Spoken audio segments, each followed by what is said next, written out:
Hello, Nasyim Segal. Welcome to Entrepreneur Talks podcast, run by Women Flix. And as you are aware, my name is Yola Basht, and I'm so delighted to have you here with me today. Thank you so much. Thank you. Thank you. It's wonderful to be here with you. Fantastic. So tell me, where are you talking from? So I'm in Houston, Texas, USA. It's about 8 o'clock in the morning here. Oh, wow. And it looks like it's going to be a nice day today, so I'm looking forward to it. That's good, because here it's snowing in London. And it's afternoon already, but the snow decided to arrive again yesterday. So it's building up, but it's slowly, but it's building up, which is not my thing. No, I don't want to, because I like to run, and if it's snow, you can run. So there we go. It means like I will need to rest probably more. There we go. But welcome, and thank you so much for being here once again, because it's very early and you are already up, prepared, ready to go and talk to me and to my listeners. And so, Nasyim, and I love to ask this to my guests all the time, most of the time, not all the time. Tell me 3 things about yourself, like to describe yourself as a person.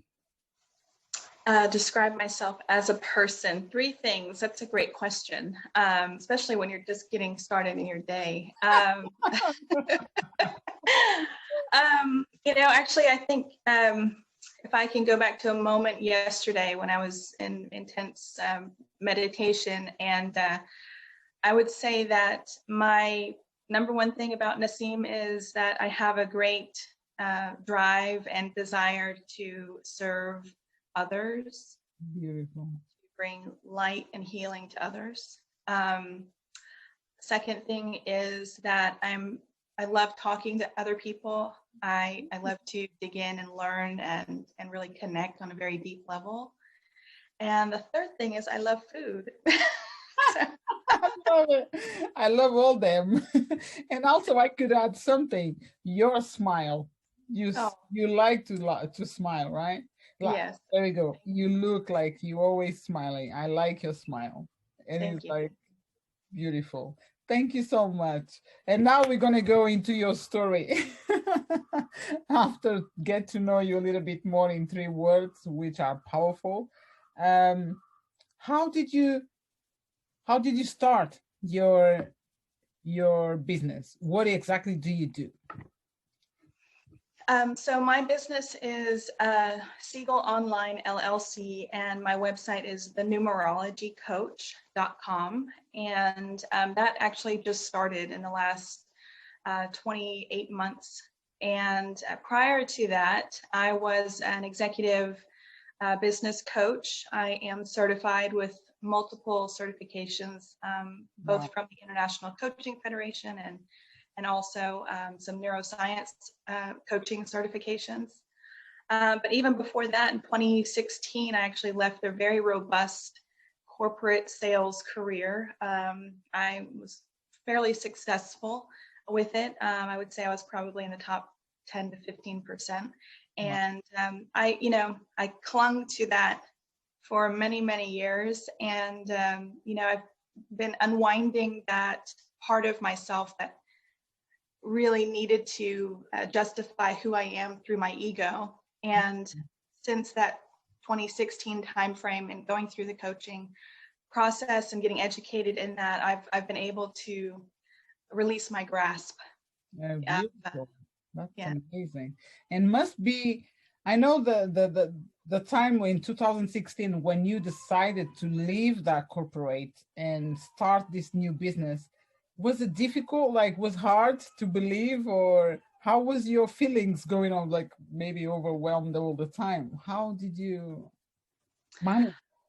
Well, yeah, I mean, it really, I think it was a buildup of real unhappiness and lack of fulfillment.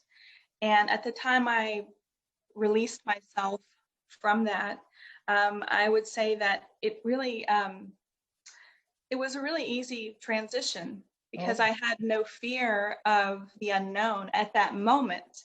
Shortly after that, I went straight into a 6-month depression where I was kicking myself saying, what did I do to my life? You know? So I definitely had a elation in the moment.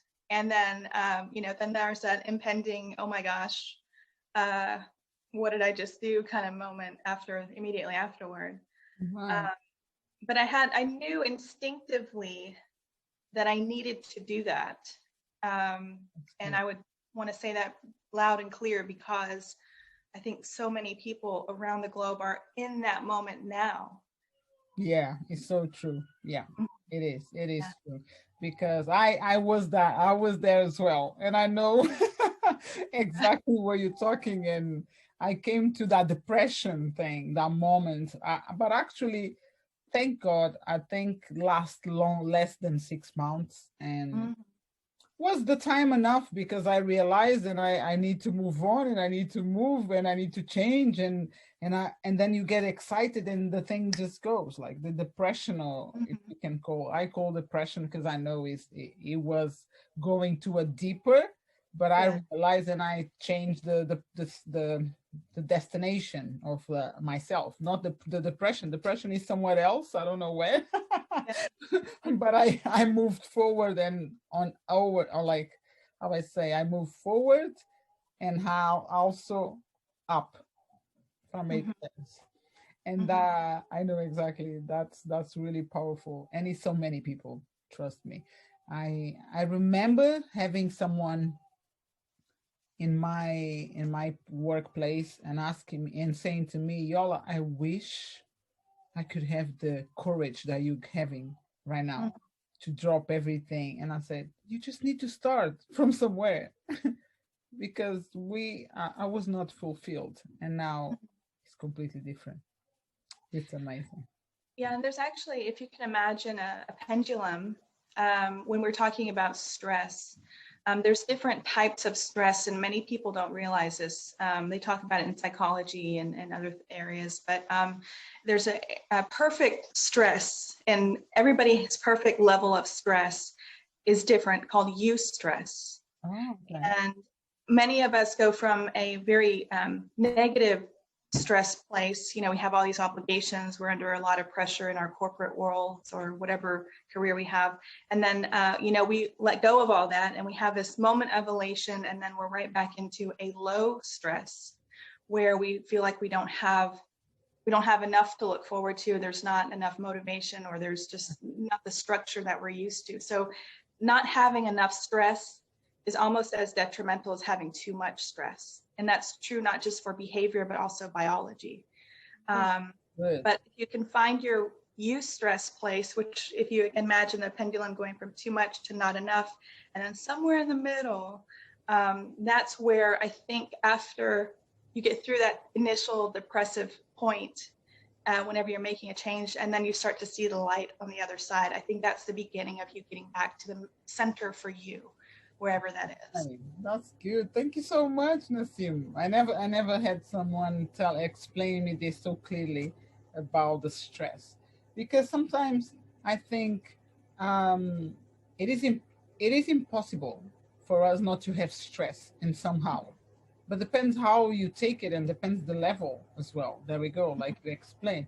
So now now I'm like, oh, okay. So I got it now. I just got it now, and that's amazing because stress is part of us, no Yeah, matter what. Sometimes even with let I don't know, but it's a simple example. But even with our cup of tea, right. it is was hot, but then it becomes cold, and you didn't drink, and you get a little bit of stress because you wish was hot. Correct? Mm. Can we call that stress? Right. Well, actually, and to your point, we need stress in our life because stress motivates us to do anything at all. It motivates us to drink the cup of coffee or to get up and go brush our teeth or take care of. We need a little bit of stress. That's what's happening biologically. Is you're stressing your body, saying we need action now, and so it releases hormones into your body that stress you out, so you'll react. Yeah. And that reaction is the stressor, the stress that causes us to actually, progress in life. But when we get too much of that, it's like instead of drinking 1 or 2 cups of tea, you drink, 10 liters of it, then you have a problem. Yeah. That's too Yeah. much stress. Or if you're like me and you don't get at least 1 cup in the morning, then I'm not stressed enough. Yeah. Got it. So now after the corporate, you start in 2016, you start your own business, and you've been working with big companies, or how is been like, who is your niche? Yeah. So it's changed over time. And I initially leaving real estate, I initially thought, well, my target market was 100% real estate professionals because I had success in it. A lot of people that I was already interacting with and trying to coach at the time were in that industry as well. And then I went to school and learned what coaching really was, because initially I thought coaching was, you need to do X, Y, and Z and just follow the path and you'll get there.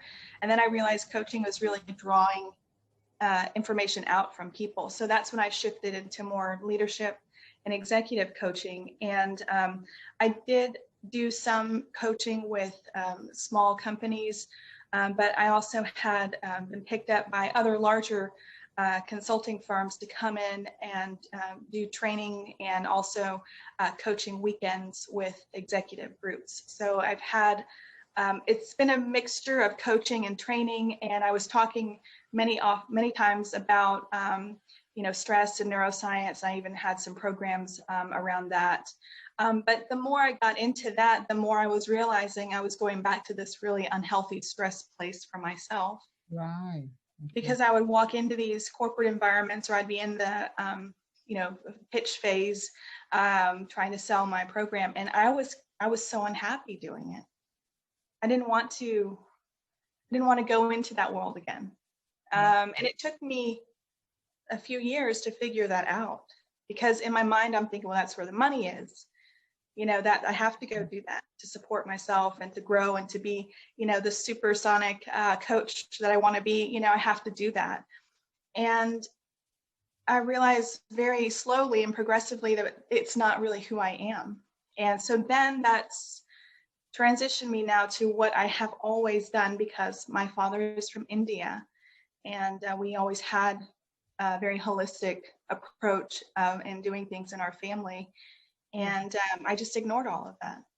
And so it wasn't until I had a few really deep conversations with other coaches who really encouraged me to not be afraid of that part of myself and to bring it forward. And since about 2019, I started to practice with my numerology, which is something I've done for 30 years. I'm almost 40 years old. And I started numerology when I was about 8 years old with my father. And he has his own style, so it's not anything you'll ever find out there on the internet or in books. He developed his own style of numerology. And so for those people that don't know what it is, it's really about energy. Yeah, it's about energy. So that's kind of the transition for me, and letting go of that, as I said earlier, releasing my grip, from needing to be successful and needing to have that ego drive. And I want to walk into a room and say proudly, I'm an executive coach for X, Y, and Z corporation. And, but, instead I was walking in sheepishly saying, I do holistic coaching with numerology. And then finally one day I just said, this is just ridiculous. How can I tell someone else to be authentic and I'm not doing it myself? And then everything changed. So now, is that what you do? You are a numerologist. Oh, that word is so hard. So Numerology, yeah. numerology coach, right? Yes. And so I infuse my coach training, which was very robust, and of course my neuroscience training, along with a lot of other, experience that I have. And I infuse all of that with numerology. So I bring the numerology into the coaching conversation. And what I have found that that does for my clients is it really helps to release a lot of the anxiety that they also have around ego, and it gets straight to the core of who they are. And from there, we're able to have really great conversations, coaching conversations, and help them come forward with a plan of action for themselves so that they can become more in alignment. That's amazing. Okay, Nasyim, could you tell me one question, example, the way like to bring numerology to the conversation? What kind of question would be done? Well, because I'm now advertising myself as the numerology coach, I think most people come to me knowing what they're going to be getting into. However, for those folks that do not, I inquire about, if they have experience with some alternative energy, processes. And if they said no, but I'm open to it, then I'll begin to introduce the concept of numerology into the conversation. Okay. So I try to gain permission. I don't force anything I do upon anyone because it's not for everyone. Oh, okay. I was about to ask you, and who can use this kind? It's for everyone, and you just said it's not for everyone. So who can use it, this type of approach? Well, in that respect, I think it can be for everyone, but if you're not open to the idea of Right. trying something alternative. Now, when I think about my last 3 to 4 clients, they're all business owners, high-level executives in the medical industry. I have, some people that are in investments or investors. So it runs the gambit of who this could be effective for in business. And what I tend to find is regardless of whether it's a numerology conversation or a typical coaching conversation, what everybody is looking for is direction. And so if you're seeking direction in your life, if you're seeking fulfillment, it can be for you, absolutely. Right. Yeah. Thank you. Thank you so much for that, for the answer. And so you already told me that it's different. It can be different industries, but do you have mixed clients, or it's just female or male? Yes, I have a mixture. I have a mixture of clients, and I would say about 80% of my clients have never experienced numerology before. And again, a lot of people associate numerology and they'll throw in, well, it's just like astrology, isn't it? Where you read my horoscope. And that may be true for other people, but for me and my practice and what I do with it, it's not really about predicting someone's future. It's, again, about finding out what the energy is around them in that moment. Right. And then from there, understanding what, what's happening inside, what's this experience that you're seeking or feeling from the inside, and the energy is supporting that or it's not supporting that, and that can cause a lot of friction in people's lives. So it is, I think numerology can be lumped into other occult thoughts or esoteric type of practices, but I try to bring it forward in a more palatable way so it's easily accessible to people that have not experienced it before. So you had this key, this wisdom in your life for so many years, and you were just hiding or putting in the locker, or I don't know, the drawer, and now it's out and you're feeling much better, right? You're feeling yourself. Oh yeah, I don't have to hide myself anymore. Okay. And Yeah. I think what I love about it really, Yola, is that it's almost exactly what my clients experience, in that the more they hide from themselves, the less happiness and fulfillment they have. And the more they hide their light from others, the less other people see their light. And so in my experience, yeah, I mean, I talked about this for about a year, and then suddenly the International Coaching Federation had me listed as one of their innovators in coaching in 2020. I mean, that's a global Wow. presence, in a major presence in the coaching world, and for them to say, yes, she's doing something different here, and it's important to consider this as a place of opportunity. I mean, I think that was really cool. Really good. There's a radio station in London that's now picking me up for weekly calls. You know, I've been blown away with the acceptance, is what my Wow, that's here. amazing. That's really good. And then when it comes to Nasyim, when it comes to numbers, Mhm. the real number 1, 2, 3, 4, they have a meaning. They, Yes. yeah. Oh, can you So, explain a little bit about it? I don't know if you can. absolutely. So in numerology, there are some basics, regardless of the system that you use. And so the numbers 1 through 9 each have their own independent energy and their own meaning. And then there's some couple master numbers at 11, 22, 33. So when we're looking at someone's birth date, we can assess what the energy might be that's prominent in their life. And we can really get to a place of, I guess, understanding from that person's perspective. You know, when we're coaching people, they always say, you got to look at things from your client's perspective, be in their shoes. And so for me as a coach, it helps me to put myself in their shoes quicker. And then for the client, it helps them to build that trust that is needed in a coaching conversation.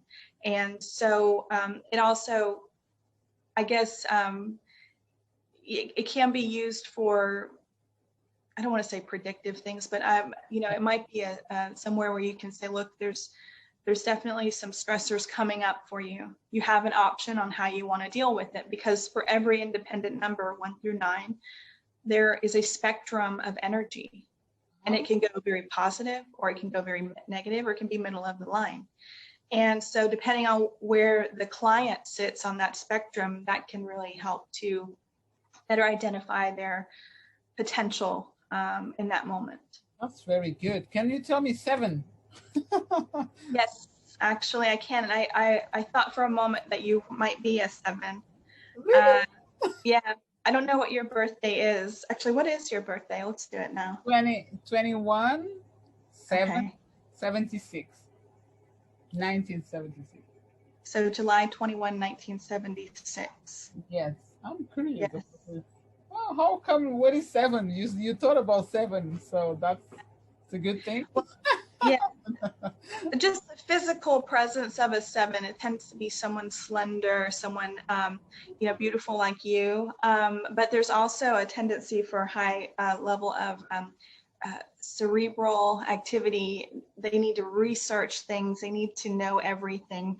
But more importantly is your birth date, the 21st. That's all about communication. And so there's no surprise here that you're a communicator, and you're trying to, you know, you're trying to enhance the dialogue in the room, and you have a light energy, which 7s can sometimes be a little bit more introverted, and 3s to be more extroverted. Sorry to interrupt you, but it is funny that I do have the introvert thing on me. Yeah. But and then at the same time, the communication just boom comes and explode the rest. I love it. What about and then the year? Is that yeah, so your year is also very interesting. I mean, what your life path number though is what we typically look for, and your life path number is a culmination of all the numbers in your birth date. And so for you specifically, your life path number is a number 6, which is all about nurturing. And you are in service to the world through your communication and through helping others. And I can see that you have a very instinctual nature about you, but there's also a deep spiritual place that really draws you and pulls you. And I think that although there could be times when you feel untethered, not really sure. Should I do this? Should I do that? Yeah. Which I would say is specific to your chart and specific to a certain time in your chart. You might be going through some of that now. Yeah. But I think if you lean in on your spirituality, that'll help guide you to a place of more comfort and Thank you. just that innate feeling that you're doing things the way you should be doing them. So yeah, that's what I see, high level. I usually spend about 3 or 4 hours on a chart, but just high level. Yeah, wow. Thank you so much, Nasyim. This is amazing. I'm so wow, speechless. I love it. I love it because really comes to my nurture, like myself. Everything you said is just makes so much sense. Oh, thank you. I'm so happy. You just made my day to know about my numbers, and it's so powerful. They are so powerful. So thank you so much for this amazing interview guest podcast session. And I would like to ask you it will be my last question because the time is running, and I can't believe that we've been here for more than 30 minutes already. It is unbelievable. I would stay longer, but my how I was saying, my last question is, how can people connect with you and know more about your work, find more about yourself? Where are you on social media? Yes. Well, thank you for that. And I've truly enjoyed being with you as well. Time flies so fast. I'm available at the numerologycoach.com, the numerologycoach.com. I have classes that I'm starting for anyone that's interested in learning some basics of numerology. That's going to be coming up in March of 2021. But I'm also starting a YouTube channel, so you can look me up on YouTube. I've just put a couple of videos out there, but I actually have a set of videos I'll be sending out over the next several weeks, or of course on Facebook at the Numerology Coach. And then I'm also on LinkedIn, and I do a little bit on Instagram. I am so far behind the times on this social media stuff, so I'm working on it though. It will come, it will come, no worries. But at least people can get in touch and they can find more about your work. But or either if they don't want to go on social media, they can go on website, right? Because you got a website. But Yes. I think they will go more into the YouTube channel actually. I don't know, myself, I am thinking about myself, but Yes. I encourage everyone to go on their desire, if it's LinkedIn, Facebook, Instagram, but get connected with Nasyim Segal. And your links, everything is going to be on the description of the podcast when it comes out, so anyone can click and connect with Nasyim Segal. Thank you so much once again. I'm really, really delighted and grateful for your presence and for everything that you've been talking with me, and it's so inspiring.